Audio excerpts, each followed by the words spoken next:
llamado para testificar. Me encanta, llamado, me encanta decirlo ungido, me encanta decirlo servicio, llamado, ungido, servicio.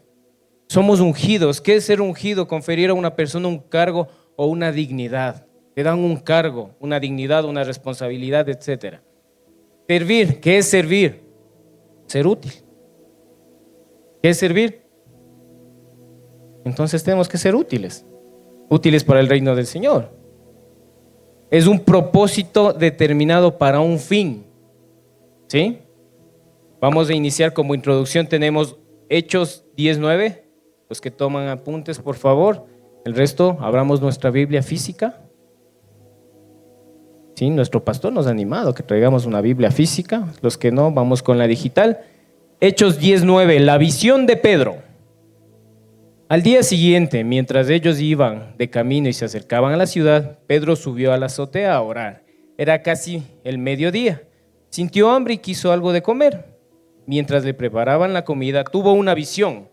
Vio al cielo abierto y algo parecido a una gran sábana que se suspendía por las 4 puntas descendía hacia la tierra. En ella había toda clase de cuadrúpedos, como también reptiles y aves. Levántate, Pedro, mata y come, le dijo una voz. De ninguna manera, Señor, respondió Pedro, jamás he comido nada impuro o inmundo. Por segunda vez le insistió la voz, lo que Dios ha purificado, tú no lo llames impuro. Vamos entendiendo el contexto. ¿Sí? El Señor ¿qué dijo? El Señor lo limpió, ¿verdad? Lo ha purificado. Si el Señor lo hace, entonces ya no es impuro. ¿Sí? Esto sucedió 3 veces y enseguida la sábana fue recogida al cielo. Pedro no atinaba a explicarse cuál podría ser el significado de la visión. Mientras tanto, los hombres enviados por Cornelio que estuvieron preguntando por la casa de Simón se presentaron a la puerta. Esta era la reacción de Pedro. Es algo impuro, inmundo. No, Señor, eso no es con nosotros. Nosotros no comemos eso. Eso era en la ley. Eso era en la ley. Como decimos a veces nosotros a raja tabla, ¿verdad? Pero ¿qué vino a hacer el Señor Jesucristo? Vamos a ver más adelante. Un revolucionario de la gracia. Pedro, bajo presión, acepta ir a la casa del centurión. Ustedes saben que para un varón judío es abominable, ¿sí? Pero bueno, Dios dijo que a ningún hombre se lo debe llamar común o inmundo. El Señor le estuvo preparando a Pedro a lo que se venía.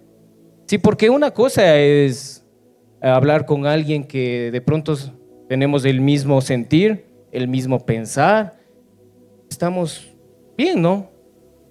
Pero ahora anda tú con alguien del mundo a explicarle sobre la salvación de Jesús, aún más como el Señor Jesús ama a tus enemigos. Esto sí es el reto, ¿verdad? Entonces el Señor le estuvo preparando a Pedro, ¿sí? Para poder llegar a tener conexión o contacto con esas personas y predicar el evangelio que él no quería, por lo que podemos leer, pero él es obediente. Dice, sí, si tú lo dices que eso es inmundo, es impuro, pues tú lo limpiaste, tengo que obedecerte, ¿verdad?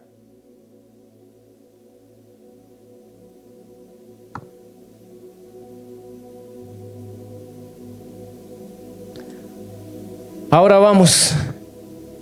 Este es un momento en el que aparece una revolución, algo totalmente revolucionario de la gracia. Ustedes saben que los fariseos tenían reglas para entrar a la casa de un gentil. No podían entrar a la casa de un gentil, no podían comer con gentiles, no trabajaban los sábados, tenían que lavarse las manos 7 veces antes de comer, etcétera, etcétera. Pero Jesús vino y revolucionó todo ello. Que Jesús vino, amargó a todos los judíos y entraba a la casa del centurión, sanaba al siervo, fue tocado por la mujer enferma, que en ese tiempo se creía que era un pecado por lo que estaba así. Y o sea, aparte de todo esto, iba a la recámara y a levantar a un cadáver. ¿Creen ustedes que eso iba a ser en la ley? No, eso hay en la gracia. Jesús es un revolucionario. Hay una película también, ¿no? Búsquenla. Es la revolución de Jesús.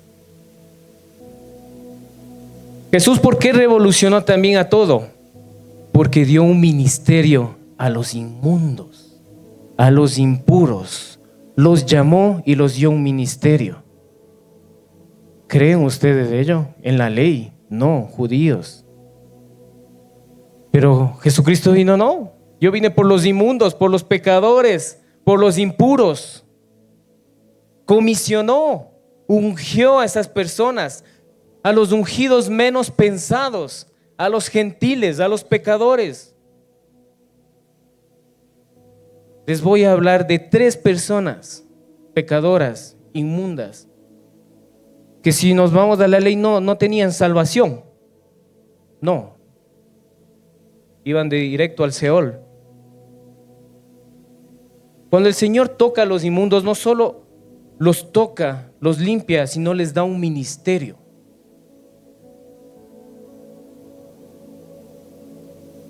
Hay gente que dice, sí, es verdad, Dios me cambió, pero necesito que Él mismo me lo diga. Necesito ver algo, necesito esto, es verdad, necesitamos procesos. Entendemos que necesitamos procesos para ir aprendiendo más y defendernos más frente a las artimañas del enemigo. Pero cuando Él te unge, Él te limpia, Él te sana, tú ya puedes testificar lo que el Señor hizo por ti. Vamos a ver estos 3 ejemplos. En las Escrituras habla de un primer gentil, de un primer inmundo, de un pecador, pero a la vez de un ungido. No está en la gran comisión, no lo encontramos con los apóstoles, no está dentro de los 12, no es Pablo porque está mucho antes de él, que él tomara la pluma y escribiera. Y ahora, ¿quién es? ¿Quién es? ¿Quién fue el primer ungido? Fue un loco, un lunático, un inmundo, uno que nadie hubiese creído que tenía salvación. Se encuentra en el Evangelio de San Marcos, en el capítulo 5. Y dice así: liberación de un endemoniado. Tan pronto como desembarcó Jesús, un hombre poseído por un espíritu maligno salió a su encuentro de entre los sepulcros. Este hombre vivía en los sepulcros y a nadie podía sujetarlo, ni siquiera con cadenas. Muchas veces lo había atado con cadenas y grilletes, pero él los destrozaba y nadie tenía fuerza para dominarlo. Noche y día andaba por los sepulcros y por las colinas gritando y golpeándose con piedras. Ya sabemos cuál es, ¿verdad? Un endemoniado, dice. Cuando vio a Jesús de lejos, corrió y se postró delante de él. ¿Por qué te entrometes, Jesús, Hijo del Altísimo?, gritó con fuerza. Te ruego por Dios que no me atormentas. ¿Te das cuenta? ¿Te das cuenta que los demonios reconocen al Hijo del Altísimo? ¿Y quién eres tú a veces para no reconocerlo? ¿Quién somos nosotros? Los enemigos, los demonios reconocen a Jesucristo, Hijo del Altísimo. No me atormentes. Y nosotros a veces no reconocemos.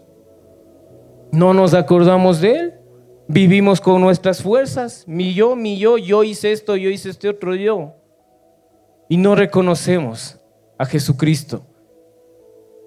Y leemos en las Escrituras que aún los demonios lo reconocen.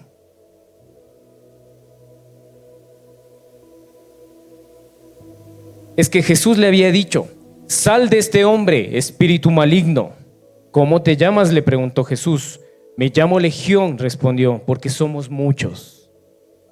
Y con insistencia, ¿con qué? Suplicaba a Jesús que no los expulsara de aquella región. En una colina estaban alimentándose una manada de muchos cerdos. Entonces los demonios rogaron. Los demonios ruegan a Jesucristo. tú que eres el Hijo, ¿cómo no vas a rogarle al Señor, Padre? Mándanos a los cerdos, déjanos entrar en ellos. Así que Él les dio permiso.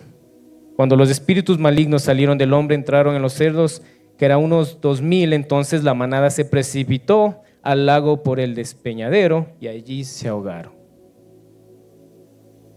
Los que cuidaban los cerdos salieron huyendo y avisaron en el pueblo y por los campos, y la gente fue a ver lo que había pasado.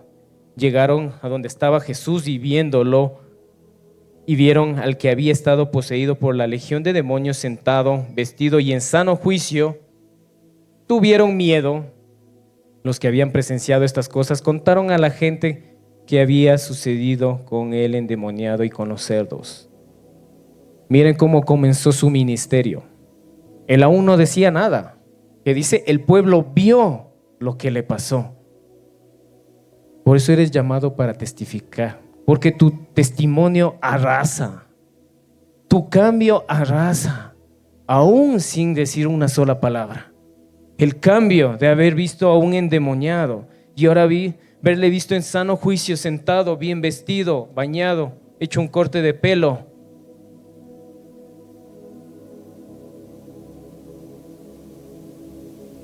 (17) Entonces la gente comenzó a suplicarle a Jesús que se fuera de la región.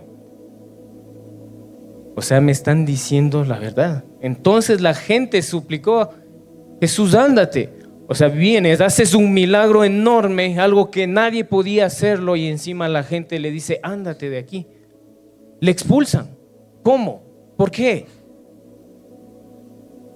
¿Cuál es la respuesta?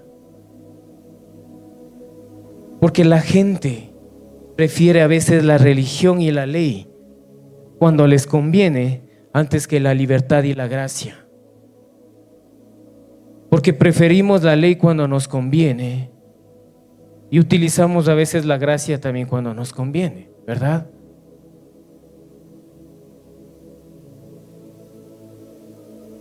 Esto es lo que conduce a una religión, preferir la esclavitud antes que una libertad.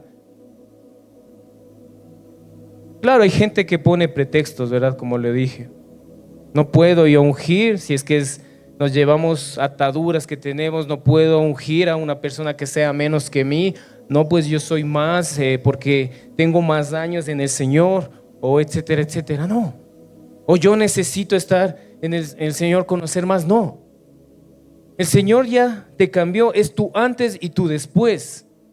Tú ya eres llamado a testificar. Tú ya puedes decir, yo era así y ahora soy así. Ese es tu testimonio. No necesitamos tanto para decirlo solo ello, ¿verdad? Los procesos sí, necesitas para que tú vayas creciendo en el Señor. Pero con decir tú antes y tú después, estás testificando.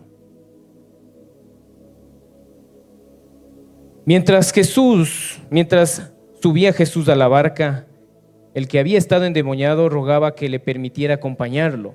Jesús no lo permitió, sino que le dijo, vete a tu casa, a los de tu familia, y diles todo lo que el Señor ha hecho por ti y cómo te ha tenido compasión. Anda, diles, cuéntales cómo el Señor te tuvo compasión, cómo antes estabas endemoniado y ahora estás en sano juicio.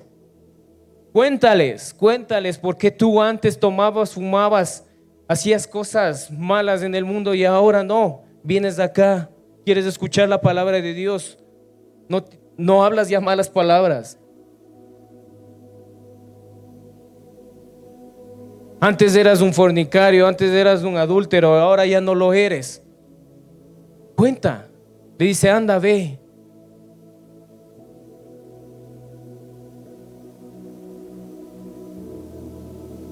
Así que el hombre se fue y comenzó a proclamar en Decápolis lo mucho que Jesús había hecho por él, y toda la gente se quedó asombrada.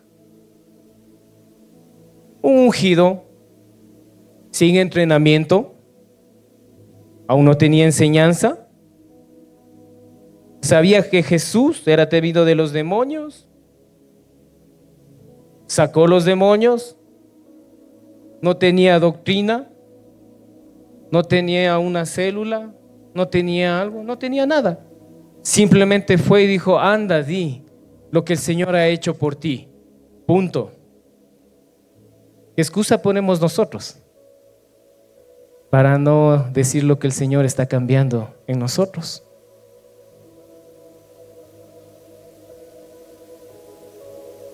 ¿Cuántos han ido a un encuentro de libertad? Levante su mano. Ustedes están haciendo eso, ¿verdad? Diciendo su antes y su después. Y siendo testimonio y siendo ejemplo, ¿verdad? Sí, ¿verdad? Amén. No somos perfectos. No somos perfectos, es verdad. No tenemos.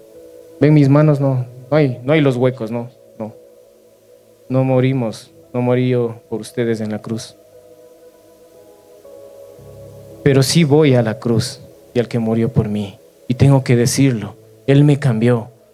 Porque no pude con psicólogos, no pude con psiquiatras, no pude, pero solo tú pudiste sanarme, Señor. Por eso creo en ti. Se acabó el testimonio. La gente, así de fácil, sí, así de fácil.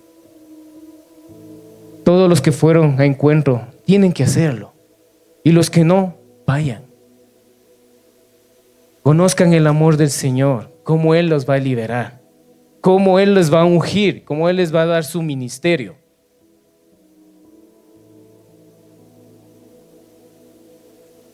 Vamos, ahora el segundo ungido sería una mujer samaritana. A Jesucristo le gustaba romper las reglas. Él rompía las reglas. Le vio ahí sentada y él fue. Judío, samaritana, no se llevan. Digo, ¿sí? A él no le importaba lo que diga la gente. Juan 4:4, Jesús y la samaritana. Como tenía que pasar por Samaria, llegó a un pueblo samaritano llamado Sicar, cerca del terreno de Jacob. Había dado a su hijo José. Allí estaba el pozo de Jacob. Jesús, fatigado del camino, se sentó junto al pozo. Era cerca de mediodía. En eso, una mujer de Samaria llegó a sacar agua y Jesús le dijo, dame un poco de agua. Entonces, como los judíos no se relacionaban con los samaritanos, la mujer respondió, ¿cómo se te ocurre pedirme agua si tú eres judío y yo soy samaritana? Jesús contestó, si supieras lo que Dios puede dar y conocieras al que te está pidiendo agua, contestó Jesús, tú le habrías pedido a él y él te habría dado agua viva. La mujer dijo, Señor, ni siquiera tienes con qué sacar. ¿Cómo me puedes dar esa agua viva que tú dices? Y el Señor le dice, todo lo que beba de esta agua volverá a tener sed. Pero el que beba del agua que yo le daré no volverá a tener sed jamás, sino que dentro de esa agua se convertirá un manantial del que brotará vida eterna. ¿Te das cuenta? En esta ocasión el Señor fue. El Señor dijo, yo tengo que pasar por Samaria. El Señor dijo, yo tengo que pasar, yo vivo en las colinas del sur, yo tengo que pasar por las colinas del sur, yo tengo que pasar por los Ceibos, yo tengo que pasar por Yacucalle, yo tengo que pasar por La Victoria, yo tengo que pasar por las cascadas de Peguche, yo tengo que pasar por todo lado para llamarte a ti y darte tu ministerio. ¿Verdad? Tienes que creerlo.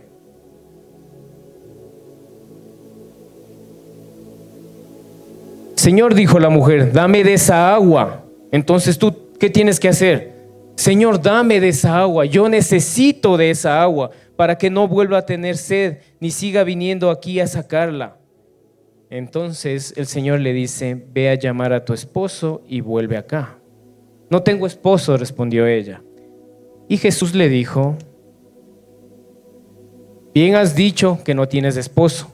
Es cierto que has tenido 5 esposos y el que ahora tienes no es tu esposo. En esto has dicho la verdad. La mujer le dijo, Señor, me doy cuenta que tú eres un profeta. Nuestros antepasados adoraron en este monte, pero ustedes los judíos dicen que en el lugar donde debemos adorar era en Jerusalén. Está en Jerusalén. Mira, con solo el hecho que Jesucristo le dijo su vida a ella, ella se da cuenta, dice, wow, este es el Mesías que tanto nos hablaban. Él me está diciendo a mí directamente. Es como ahora te dice. Por eso te invitamos al encuentro de libertad. Ahí Él te va a decir, sí, tú eres, yo te llamé a ti, Jonathan, no es otro, eres tú al que te llamé, para que testifiques de lo que yo hice en tu vida.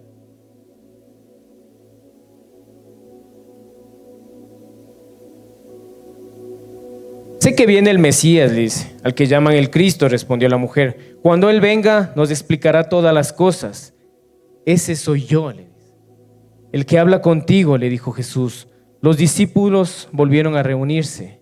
En esto llegan sus discípulos y se sorprendieron a verlo hablando de la mujer, aunque ninguno preguntó.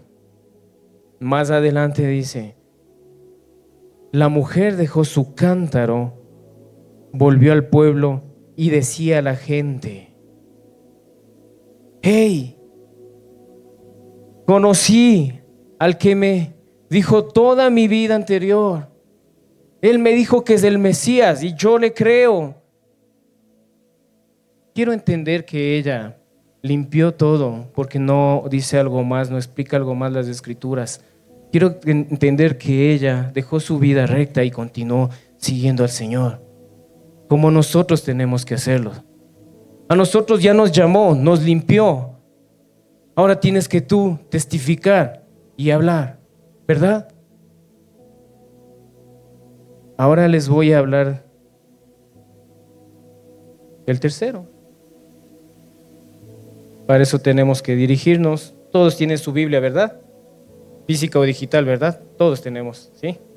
Vamos a abrir en Hechos 29, capítulo 1.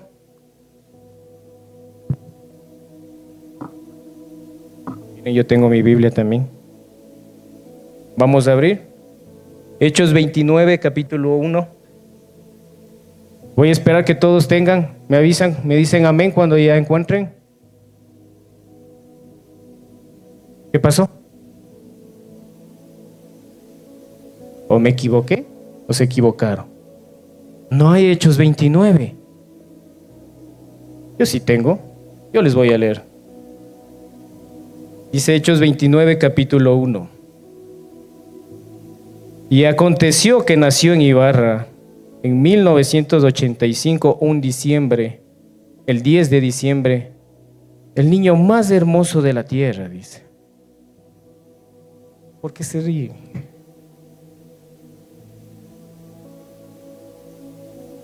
Ese es Hechos 29.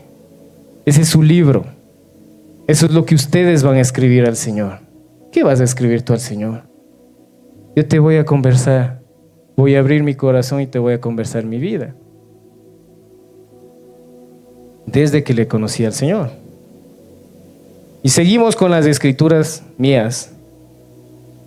Un joven, un niño, que de pronto sus padres intentaron hacer lo mejor para él, lo mejor, darle todo económicamente, pero la ausencia de padres es lo que más hubo porque se dedicaban solo trabajando. Amo a mis padres, honro y doy gracias porque se sacrificaron, pero no teníamos a ellos al lado nuestro. Crecimos con empleadas, pero necesitábamos a nuestros padres, se dedicaron a trabajar. No, la ausencia, no habían los padres, pensaban solo en el trabajo y lo que nosotros queríamos era cariño, amor de padres, y no estaban. Y cuando estaban físicamente igual trabajando, pensando en los negocios, etcétera, etcétera, y nosotros. Creció ese joven con todo lo que necesitaba materialmente. Dinero, carros, empleadas. Y aprovechó ese dinero. Aprovechó ese dinero en la mala vida, en el mundo. Tomaba, fumaba, mujeres, se emborrachaba. Cuando a veces sus padres se preocupaban, a veces no. Llegaba, a veces no llegaba a dormir a su casa. Por la gracia del Señor nunca se chocó con su vehículo, borracho. Por la gracia del Señor, digo, porque ni siquiera se acuerda. ¿Cómo es que dicen? Por ahí ya escuché el automático. Llegó a la casa.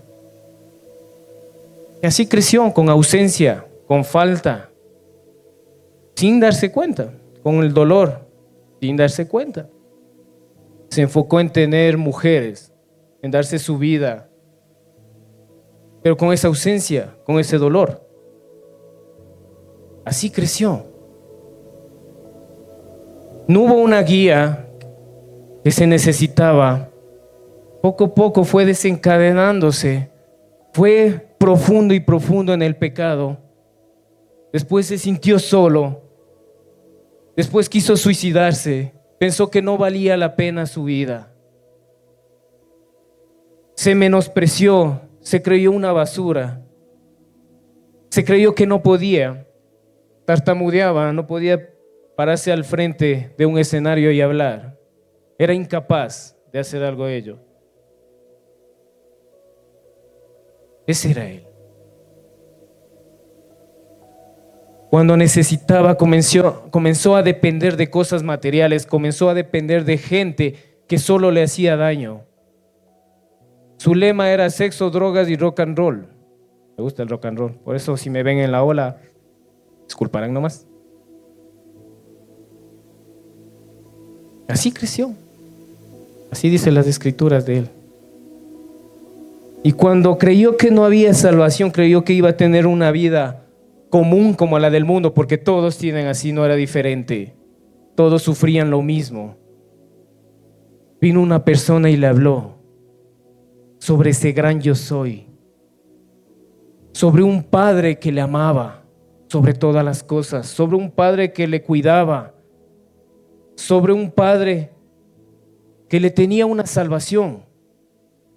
Y él no creyó y se anuló y fue difícil el cambio a él. Por eso bendigo a esa persona, yo la bendigo, porque insistió, porque era necio, era testarudo, no creía, dejó a un lado todo y no creía, hasta que el Señor tuvo que ponerle una prueba fuerte y dijo: no, aquí no más. Y heme aquí ahora. Alguien que no podía hablar frente al público, hago lo mejor que puedo.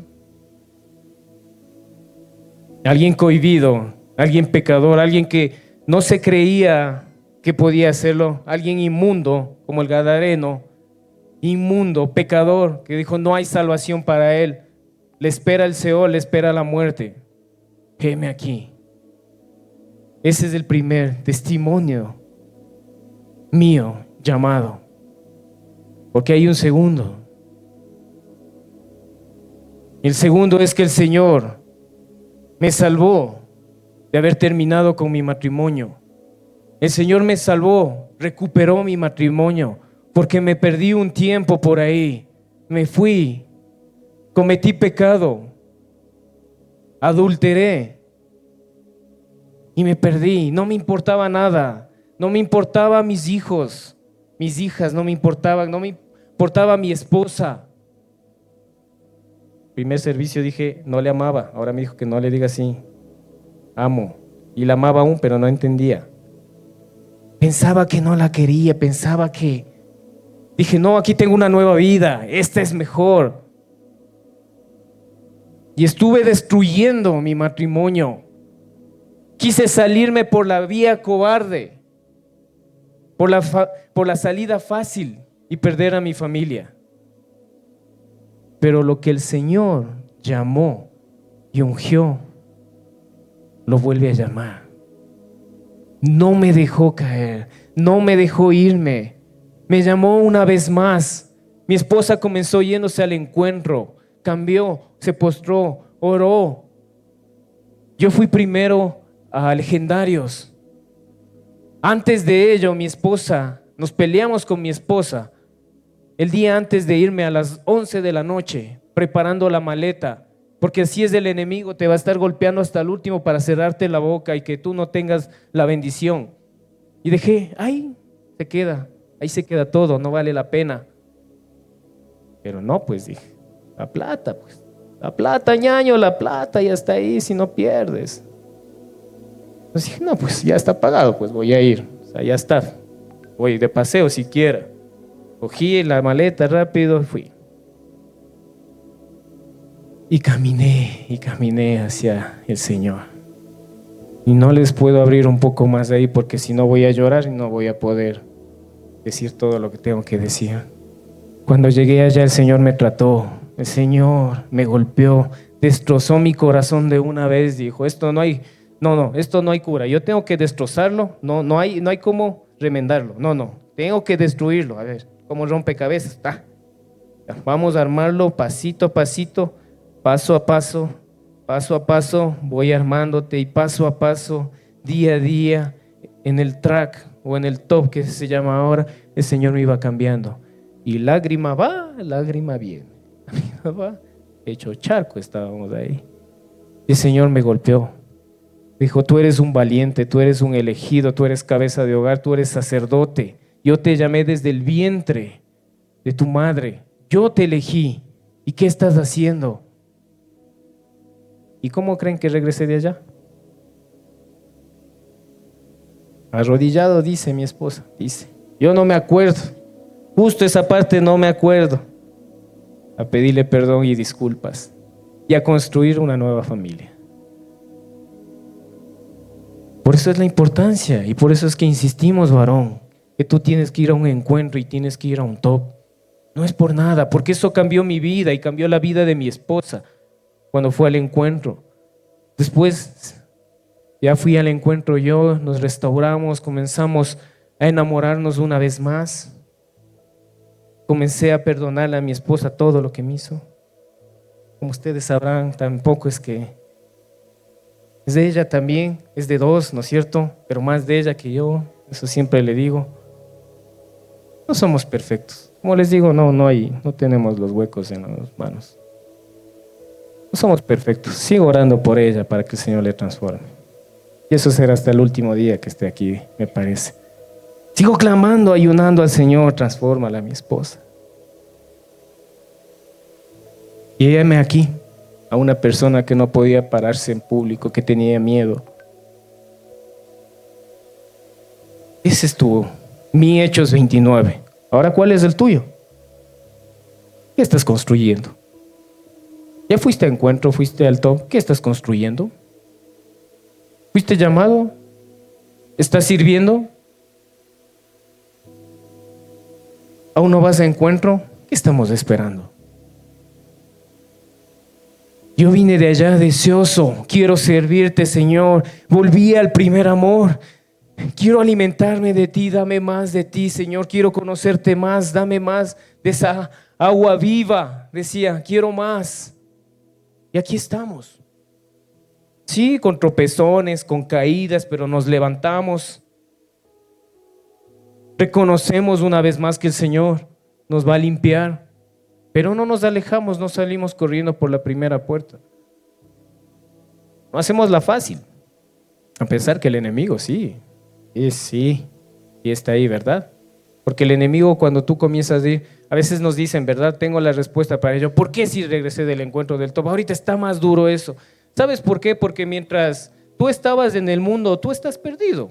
El demonio no necesita hacer nada. Tú solito te estás yendo al infierno. No necesitas hacer nada. Estás en el mundo, estás destrozado, estás ahí, ya. Porque el enemigo no es omnipotente. Él no está en todos lados. Pero cuando el Señor sana, libera a uno de sus hijos, lo vuelve su hijo, porque todos somos criaturas del Señor, todos somos creación del Señor, pero no todos somos hijos del Señor. Cuando convierte un hijo suyo, el enemigo activa sus antenitas de vilín y se va. No, este se me está perdiendo, este estaba en el infierno, ahora le voy. Y comienza. Y ahí es donde se ve tu fortaleza. El verdadero sí, te creí, Señor, estoy aquí. Por eso es. Pero ahí tú tienes que demostrar que te vas a levantar. Te vas a levantar y vas a decir, Señor, no, yo aquí estoy. Yo creo que he sido llamado. Yo creo que he sido llamado a servirte. Yo creo que he sido llamado a testificar. Mira, el servicio, el llamado, el testificar es lo más hermoso que tú puedes hacer en tu vida. Si tú de pronto te perdiste, aún puedes regresar a la casa del Padre.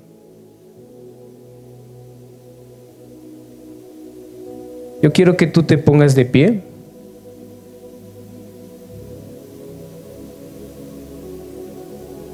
Así que cuando le pregunten si hay Hechos 29, les dicen sí hay. Y les dan su nombre. El Evangelio de Pedro. De ahí. El Evangelio de otro nombre que no sea bíblico. A ver. El ejemplo de Darío. No es Darío. El Evangelio. ¿Sí? El Evangelio de Rosita. El Evangelio de Doménica. ¿Verdad? Dile, sí, este es mi evangelio. El evangelio de Jaime, me dice, está saltando allá. Tú vas a ir a las naciones a decir, Él hizo esto por mí y ahora estoy aquí, soy transformado gracias a ti, Señor, y no pienso alejarme de ti.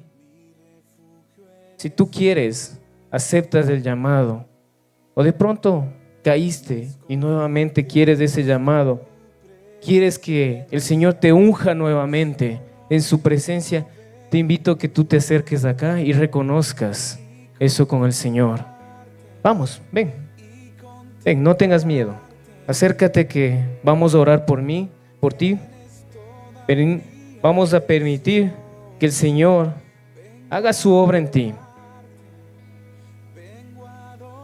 Tú al momento que tú pasas, no es que llamamos por sí, es el reconocimiento que tú haces, es ese paso que tú das y tú dices, sí, Señor, es verdad, de pronto me alejé de ti, pero heme aquí una vez más, heme aquí. Da ese paso y dile una vez más al Señor, heme aquí, Padre, yo estoy aquí, yo estoy aquí. Vamos, pasa, si deseas pasar no tengas miedo. Esto es contigo y el Señor.